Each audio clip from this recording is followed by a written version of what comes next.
الادوات بتاعه بلندر نفسها ان انت تقدر تشكل الموديل زي ما انت عايز.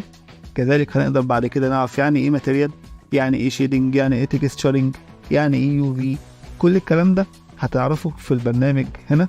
بعد كده هندخل على اللايتنج اللي هي اضاءة الاوبجكت نفسه، ازاي تعمل لايتنج، ازاي تستخدم ال 3 بوينت لايتنج، يعني ايه ال HDRI، ازاي تستخدمها في اضاءة الاوبجكت بتاعتك.